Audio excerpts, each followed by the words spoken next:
Bienvenue à l'émission La Bible à 100%. La Bible à 100%, une émission qui commence avec la Bible.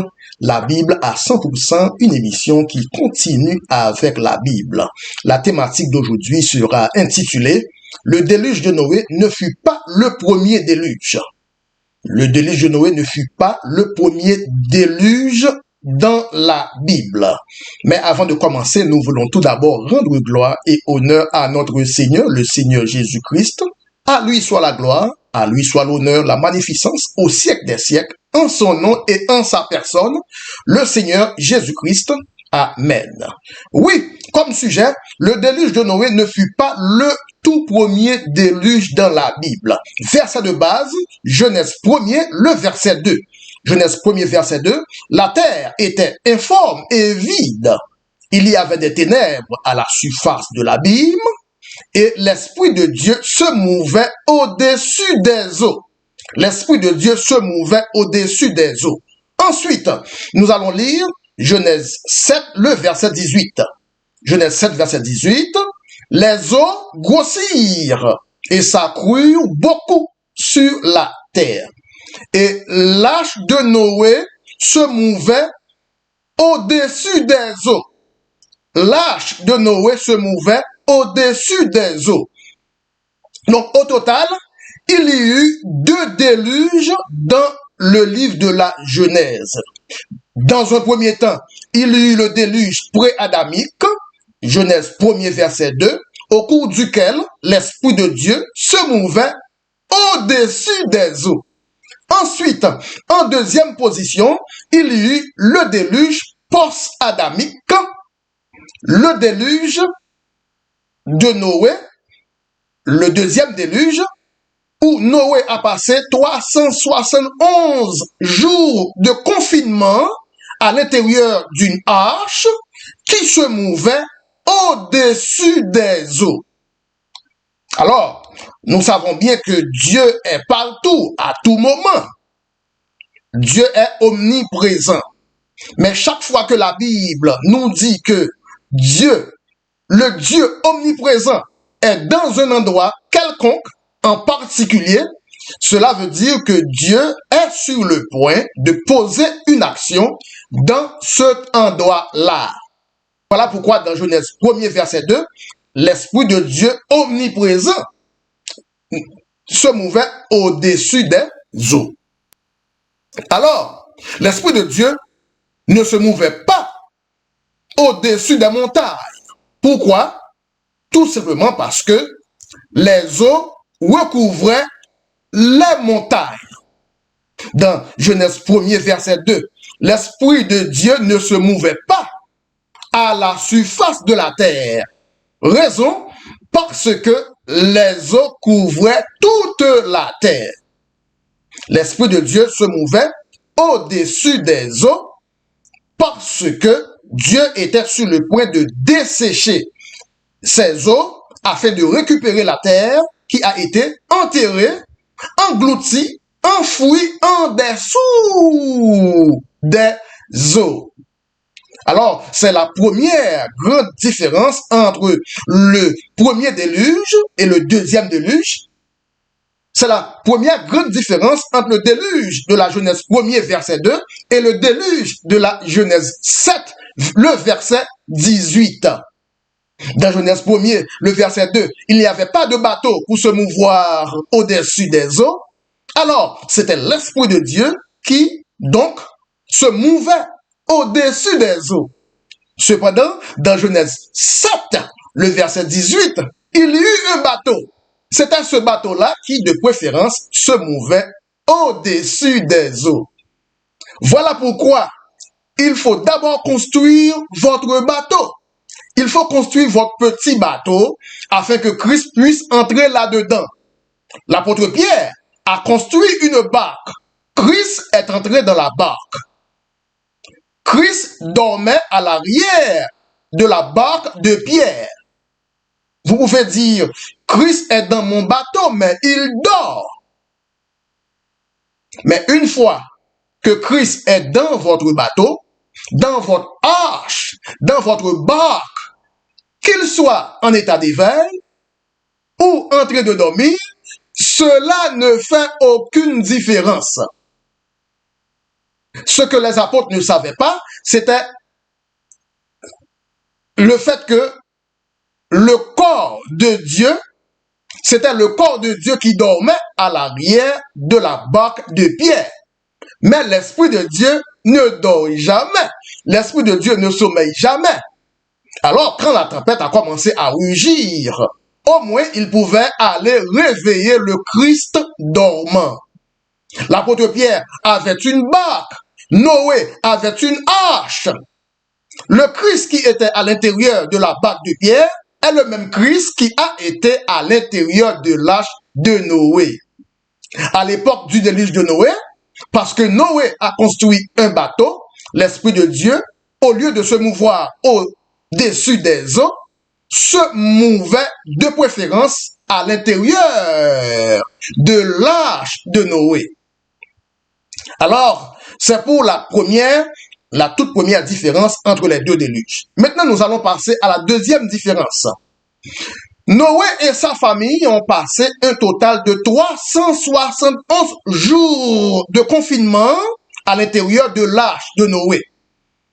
Pendant les 371 jours du déluge de Noé, la terre, bien que submergée sous les eaux, n'a pas perdu sa forme. Cependant, dans Genèse 1er, le verset 2, la terre était informe. La terre submergée, ensevelie sous les eaux, dans Genèse 1er, verset 2, a perdu même sa forme. Voilà pourquoi, dans Genèse 1er, verset 2, la Bible dit, la terre était informe. Mais, quelle est la forme de la terre? Aujourd'hui même, quelle est la forme de la terre? La Bible nous dit dans Ésaïe 40, le verset 22, c'est lui qui est assis au-dessus du cercle de la terre. C'est lui qui est assis au-dessus du cercle de la terre. Dans Ésaïe 40, verset 2, la terre est un cercle. Cependant, dans Genèse 1er, le verset 2, la même terre est informe. Dieu n'a pas créé une terre informe. Dieu a créé une terre ronde.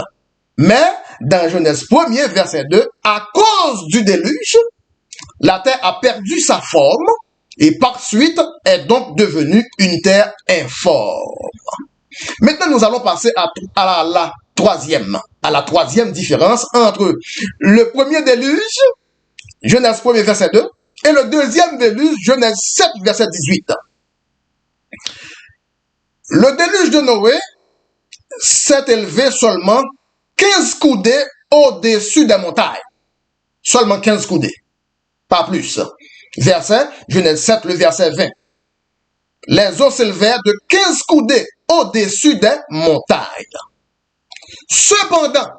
Cependant, pour le déluge de la Genèse 1er, verset 2, les eaux se sont élevées bien plus haut que cela, bien plus haut, même au-delà de la limite des étoiles.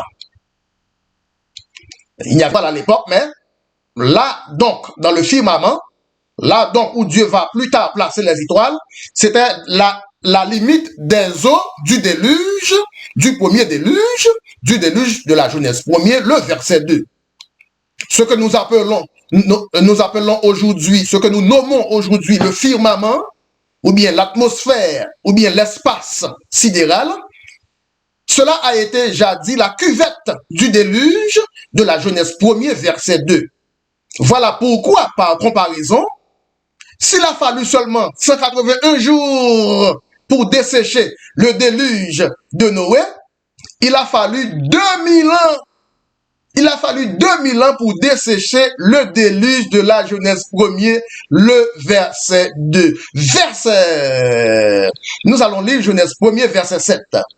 Genèse 1er, verset 7 jusqu'au verset 10. Dieu fit l'étendue et il sépara les eaux qui sont au-dessous de l'étendue d'avec les eaux qui sont au-dessus de l'étendue. Et cela fut ainsi. Verset 8. Dieu appela l'étendue firmament. Dieu appela l'étendue firmament, ou bien ce qu'on appelle l'atmosphère, ou bien les airs. Ainsi, il y eut un soir, il y eut un matin, ce fut le second jour. Ce fut le second jour.